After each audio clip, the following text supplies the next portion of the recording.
Jadi sebenarnya bukan lehernya yang tambah panjang, tapi bahunya yang makin turun. Karena berat dari satu kawat kuningan ini bisa mencapai 5 kg.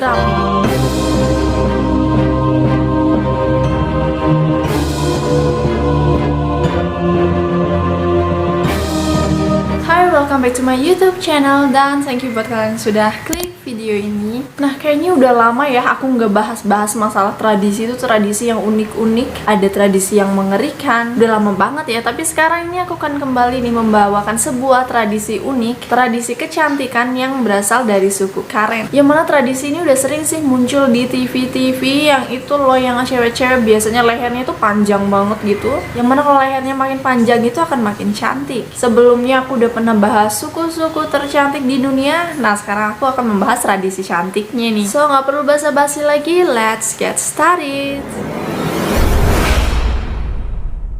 Jadi tradisi kecantikan yang unik ini berasal dari suku Karen yang mendiami daerah Thailand, tepatnya di bagian utara. Untuk tempat tinggal dari suku ini ada beberapa desa, salah satunya yaitu Bantong Luang di Chiang Mai. Jadi sebenarnya suku Karen ini bukan asli Thailand, karena awalnya mereka tinggal di dataran Tibet, terus hijrah tuh ke Myanmar, yang tepatnya di Karen State, yang berbatasan dengan Thailand. Suku ini juga terbagi menjadi beberapa subetnis, antara lain Skau Karen, Po Karen, dan Bue Karen. Nah, terus beberapa subetnis inilah yang pindah ke Thailand. Jadi ya kalau dihitung-hitung, suku Karen yang mendiami Thailand ini sekitar 150.000 orang, sedangkan 7 juta lainnya masih menetap di Myanmar. Dan tradisi unik dari suku ini yaitu memanjangkan leher memang wajib dilakukan oleh setiap wanita dengan menggunakan tumpukan kawat kuningan tuh, yang mana orang-orang suku ini menganggap kalau cewek-cewek yang punya leher panjang itu menjadi daya tarik bagi para pria. Jadi kalau kalian dandan tuh ke sana tapi kalian gak punya leher yang panjang, sama aja percuma, gak ada yang tertarik sama kalian. Dan anggapan inilah yang membuat para cewek-cewek udah memanjangkan lehernya dari remaja tuh, ya biar kelihatan cantik di mata cowok-cowok. Dan selain karena alasan kecantikan, penggunaan kawat kuningan di leher ini juga didasari atas kepercayaan turun-temurun, dan juga kepercayaan bahwa wanita suku Karen berasal dari seekor burung phoenix, dan mereka dilarang untuk melepas kawat yang ada di lehernya itu walaupun sedang beraktivitas. Jadi mau kerja, mau bersih-bersih, mau ngepel, mau tidur, mereka harus tetap menggunakan kawat yang ada di lehernya itu, dan mereka barulah diizinkan untuk melepaskannya ketika wanita itu menikah, melahirkan, dan juga saat meninggal. Dan sebenarnya ada pengecualian juga sih. Kalau kawatnya itu mau dibersihin ya bolehlah dilepas, masa digosok-gosok di bagian leher gini kan susah ya.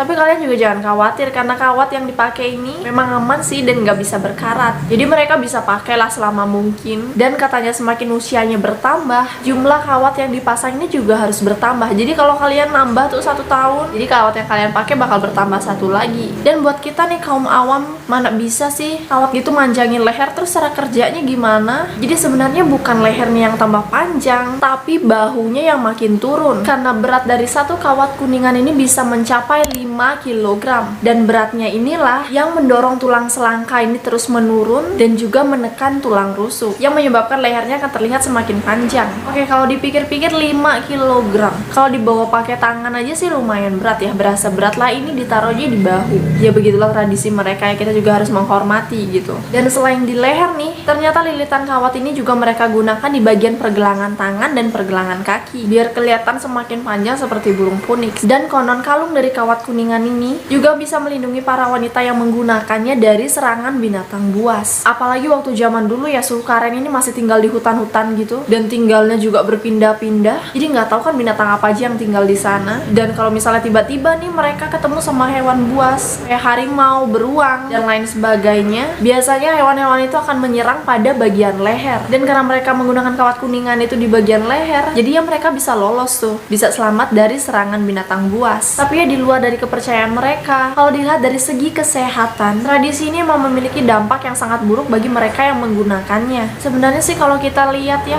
kita orang biasa lah ya, bukan dokter, kita juga udah bisa menyimpulkan kalau itu ada efek yang buruk bagi penggunanya. Kayak kayak rasa nggak nyaman. Terus mereka juga nggak bisa tuh nunduk kan, kepalanya nggak bisa nunduk, yang membuat mereka juga harus minum menggunakan sedotan. Terus logam atau kuningan yang dipakai ini juga akan terasa panas saat cuacanya panas, yang juga dapat menyebabkan radang pada kulit. Selain itu juga logam ini emang berat banget ya, walaupun untuk mereka yang baru-baru menggunakannya akan diletakkan bantal untuk mengurangi rasa sakitnya. Tapi itu cuma sehari, besoknya bantalnya itu udah dilepas, dan rasa sakitnya itu emang masih kerasa banget sih pasti. Dan karena rasa sakit inilah yang membuat mereka harus mengunyah buah pinang, karena katanya sih buah pinang itu bisa mengurangi rasa sakit. Dan kalau dilihat dari segi kesehatan, kedokteran juga nih, buah pinang ini memiliki sifat adiktif atau membuat orang yang memakannya menjadi ketergantungan. Dan selain itu pemakaian dari logam ini juga dapat membuat mereka mengalami penurunan fungsi dan massa otot, yang membuat mereka menjadi lemah dan berdampak pada pita suaranya. Dan dari beberapa dampak buruk tadi atas penggunaan logam itu juga menyebabkan para cewek-cewek suku Karen ini memiliki usia yang maksimal 50 tahunan. Ya karena secara umum lah kita bilang logam yang menekan tulang rusuk ini juga membuat gangguan pada bagian tubuh maupun organ-organ lainnya. So guys, itu dia sekilas mengenai tradisi kukuruyuk lagi. So guys, itu dia sekilas mengenai tradisi leher panjang suku Karen. Mungkin kalau bagi kita itu agak sedikit menyiksa ya, tapi apapun tradisinya kita juga harus tetap menghormati, karena itu warisan turun-temurun gitu lah ya. Mereka melestarikannya. Dan kalau mungkin ada dari kalian yang mau menambahkan, silahkan. Atau mungkin ada dari kalian yang sudah pernah berkunjung langsung nih melihat suku Karen, kalian juga bisa bercerita. Kukuruyuk lagi Dan kalau mungkin ada dari kalian yang udah pernah bertemu nih sama suku Karen ini, kalian juga bisa cerita bagaimana pengalaman kalian. Dan sekian dulu video kali ini. Jangan lupa untuk subscribe, like, share, dan juga aktifkan lonceng kalian agar kalian tidak ketinggalan video-video terbaru dari aku. And see you on the next video. Bye!